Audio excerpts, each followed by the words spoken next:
गांव के एक पुरसकून मोहल्ले में दो पड़ोसनें रहती थीं। एक का नाम शकीला था और दूसरी का नाम परवीन। दोनों के घर आमने सामने थे, मगर उनकी सोच, आदतें और रवैये एक दूसरे से बिल्कुल मुख्तलिफ थे। शकीला ज़बान की तेज, गुस्से वाली और हर वक्त दूसरों के घरों में झांकने वाली औरत थी, जबकि परवीन नरम दिल, समझदार और मोहब्बत से रहने वाली खातून थी। पूरे मोहल्ले में दोनों की मिसालें दी जाती थीं। कोई कहता, शकीला से बच के रहना, बात का बतंगड़ बना देती है, तो कोई परवीन की तारीफ करते हुए कहता, ऐसी औरत हर घर में होनी चाहिए। शकीला के घर में इसका बेटा नईम और बहू आयशा रहते थे। आयशा बहुत खूबसूरत, तालीम याफ्ता और सब्र करने वाली लड़की थी। शादी को अभी सिर्फ 6 महीने हुए थे, मगर उस दौरान उसने जितने तने और डांटें सुनी थीं, शायद ही किसी नई बहू ने सुनी हूँ। शकीला को अपनी बहू में कोई खूबी नज़र ही नहीं आती थी। अगर आयशा अच्छा खाना बनाती तो कहती, नमक ज्यादा है। अगर सफाई करती तो बोलती, कोने साफ नहीं किए। और अगर खामोश रहती तो कहती, बड़ी मगरूर है। नईम एक सीधा सादा आदमी था। वो अपनी माँ से बहुत मोहब्बत करता था और इसकी इज्जत भी करता था, मगर वो अपनी बीवी के साथ होने वाली ज़ियादती भी महसूस करता था। कई बार वो आयशा का साथ देने की कोशिश करता, मगर शकीला फौरन आंसू बहाना शुरू कर देती। हाँ, अब मैं बुरी हो गई हूँ। बीवी आई है ना, अब माँ की कोई कदर नहीं रही। शकीला जोर जोर से बोलती। ये सुनकर नईम खामोश हो जाता और आयशा दिल में अपने आंसू पी जाती। दूसरी तरफ परवीन के घर में इसका बेटा हारिस और बहू मरियम रहते थे। मरियम भी नई नई ब्याह कर आई थी, मगर उसके चेहरे पर हमेशा मुस्कुराहट रहती। परवीन इसे बेटी की तरह रखती थी। दोनों मिलकर खाना बनाती, घर साफ करती और साथ बैठकर चाय पीते। मोहल्ले वाली औरतें अक्सर हैरान होती कि सास बहू में इतनी मोहब्बत कैसे हो सकती है। एक दिन शकीला अपनी छत पर कपड़े सिखा रही थी कि इसकी नज़र परवीन और मरियम पर पड़ी। दोनों हंस हंस कर पकौड़े बना रही थीं। शकीला ने नाक चढ़ाते हुए कहा, बड़ी आई मोहब्बत दिखाने वाली। ये सब ड्रामा है, बहू कभी अपनी नहीं होती। उसी वक्त आयशा भी कपड़े लेकर छत पर आई। इसके हाथ में पानी की बाल्टी थी और चेहरे पर थकन साफ नजर आ रही थी। शकीला फौरन बोली, ये क्या शक्ल बना रखी है? 2 कपड़े धो लिए तो ऐसे लग रहा जैसे पहाड़ उठा लिया हो। आयशा खामोश रही। शकीला ने फिर तनज़ किया, जरा सामने वाली मरियम को देखो, हर वक्त हंसती रहती है। एक तुम हो, मनहूस शक्ल लेकर घूमती रहती हो। आयशा ने दिल ही दिल में सोचा, काश मेरी सास भी परवीन आंटी जैसी होती। रात को जब नईम घर आया तो उसने आयशा को खामोश बैठा देखा। इसने नरमी से पूछा, क्या हवा? आयशा ने धीरे से कहा, कुछ नहीं। फिर भी बताओ, तुम परेशान लग रही हो।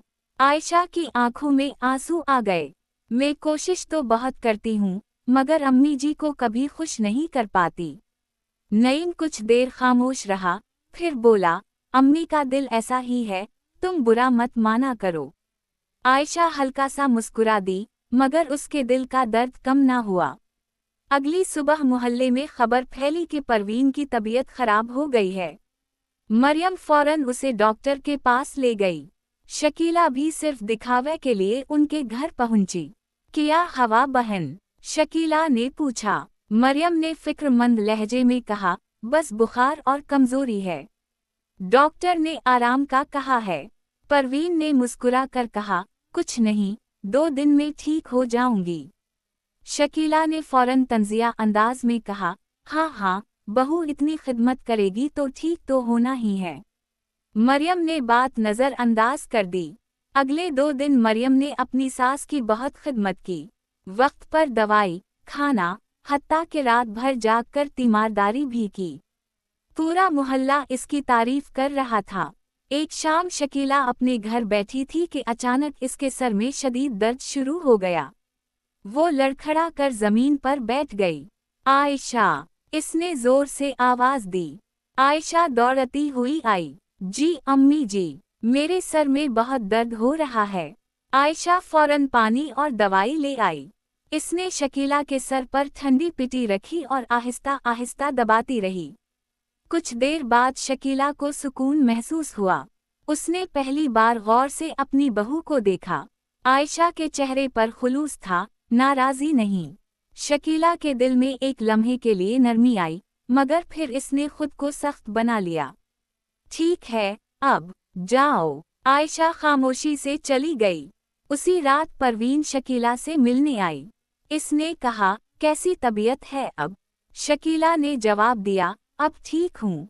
परवीन ने मुस्कुरा कर कहा, तुम्हारी बहू बहुत अच्छी है। अभी मैंने देखा, कितनी फिक्र कर रही थी तुम्हारी।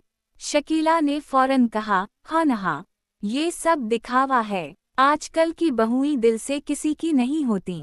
परवीन ने आह भरी। शकीला, रिश्ते मोहब्बत से बनते हैं। अगर तुम बहू को बेटी समझोगी तो वो भी तुम्हें माँ समझेगी। मुझे नसीहत मत करो, शकीला गुस्से से बोली। परवीन खामोश हो गई और वापस चली गई। चंद दिन बाद मोहल्ले में एक शादी थी। सब औरतें तैयार होकर जा रही थीं। आयशा ने भी सादगी से एक खूबसूरत सूट पहना। वो वाकई बहुत प्यारी लग रही थी। जैसे ही शकीला ने उसे देखा, इसका माथा तन गया। इतना बिन सुनूर कर कहाँ जा रही हो? अम्मी जी, शादी में। हाँ हाँ, सबको अपनी शक्ल दिखानी है ना। आयशा का दिल टूट गया। इसने खामोशी से दोपट्टा दुरुस्त किया। शादी में जब लोग आयशा की तारीफ कर रहे थे तो शकीला अंदर ही अंदर जल रही थी। एक औरत ने कहा, शकीला बहन, आपकी बहू तो बहुत समझदार और खूबसूरत है। शकीला ने हंसकर कहा, ऊपर से अच्छी लगती है, असल में बहुत सुस्त है। ये सुनकर आयशा की आंखें भर आईं। ये सब परवीन ने भी सुन लिया। वो आयशा के पास गई और उसके कंधे पर हाथ रखा। बेटा, दिल छोटा मत करो। अच्छे लोग हमेशा आजमाए जाते हैं। आयशा ने नम आंखों से मुस्कुरा दिया। रात को घर वापस आकर आयशा बहुत रोई।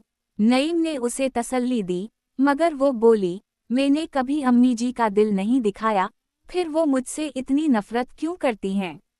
नईम के पास इस सवाल का कोई जवाब नहीं था। इधर परवीन अपनी बहू मरियम के साथ बैठी चाय पी रही थी। इसने कहा, मरियम, याद रखना, घर मोहब्बत से चलता है, जिद से नहीं। मरियम ने मुस्कुरा कर कहा, अम्मी, आप जैसी सास हर लड़की को मिले। परवीन हंस दी। उसी वक्त बाहर जोरदार आवाज आई।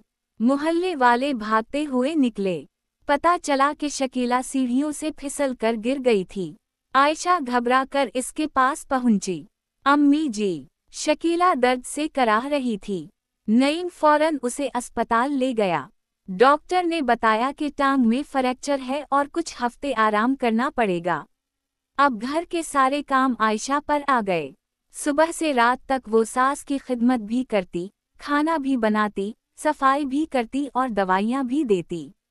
एक रात शकीला की आंख खुली तो उसने देखा कि आयशा कुर्सी पर बैठी बैठी सो गई थी। इसके हाथ में अभी भी दवाई की बोतल थी। शकीला पहली बार सोच में पड़ गई। ये लड़की आखिर मेरे साथ इतना अच्छा क्यों करती है? उसके दिल में अजीब सी बेचैनी होने लगी। मगर कहानी अभी खत्म नहीं हुई थी, क्योंकि अगले दिन एक ऐसा राज सामने आने वाला था जो दोनों पड़ोसनों और उनके खानदानों की जिंदगी बदल देने वाला था।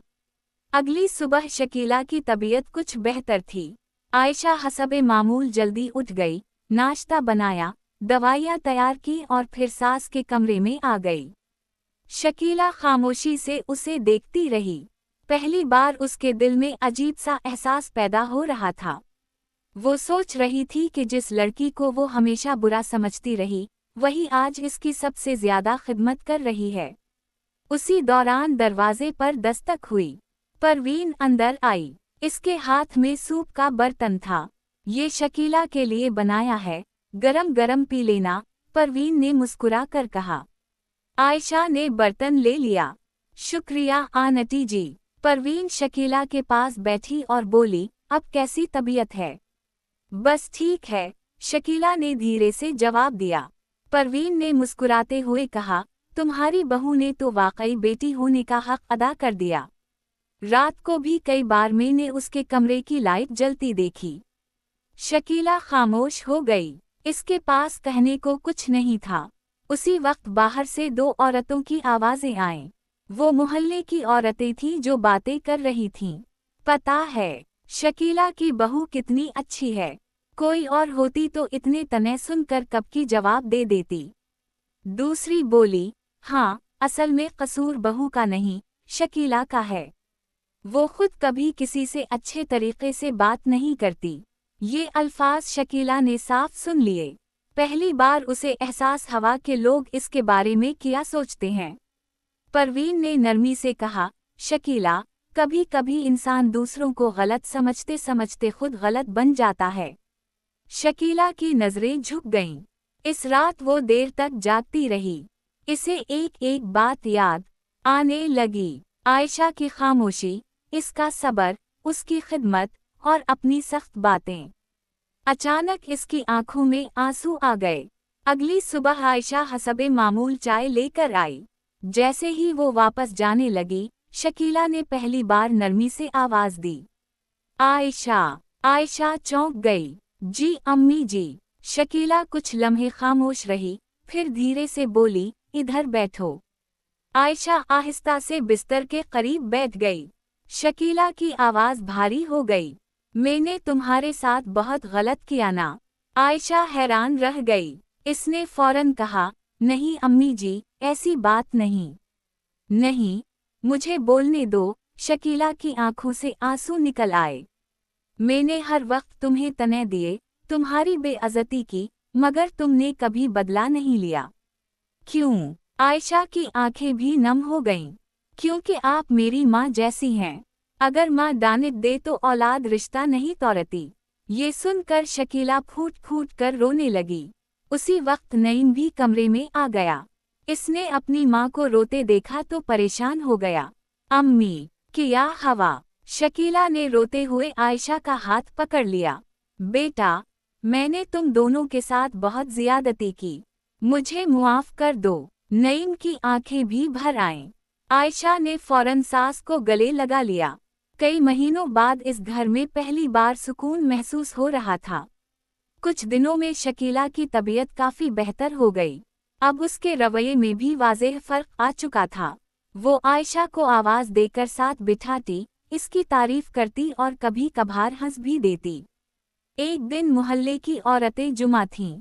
शकीला ने सबके सामने कहा, मेरी बहू बहुत अच्छी है। मैं ही इसे समझ नहीं पाई थी। ये सुनकर सब हैरान रह गए। परवीन के चेहरे पर खुशी आ गई।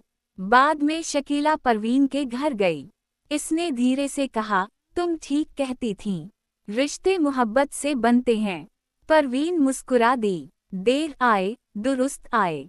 शकीला ने शर्मिंदगी से कहा, मैं हमेशा तुमसे जलती रही, क्योंकि तुम्हारे घर में सुकून था और मेरे घर में नहीं। मगर असल वजह मेरी अपनी सोच थी। परवीन ने इसका हाथ थाम लिया। अब सब ठीक हो गया, यही काफी है। वक्त गुजरता गया। अब दोनों घरों का माहौल बदल चुका था। आयशा और मरियम एक दूसरे की अच्छी दोस्त बन गई थीं। शकीला भी अब मोहल्ले में पहले जैसी सख्त जबान वाली औरत नहीं रही थी। एक शाम सब छत पर बैठे चाय पी रहे थे। हंसी मजाक चल रहा था। शकीला ने आयशा की तरफ देखकर कहा, बेटा, अगर तुम ना होती तो शायद मैं कभी ना बदलती। आयशा मुस्कुरा दी। अम्मी जी, घर वाले बदल जाएं तो घर जन्नत बन जाता है।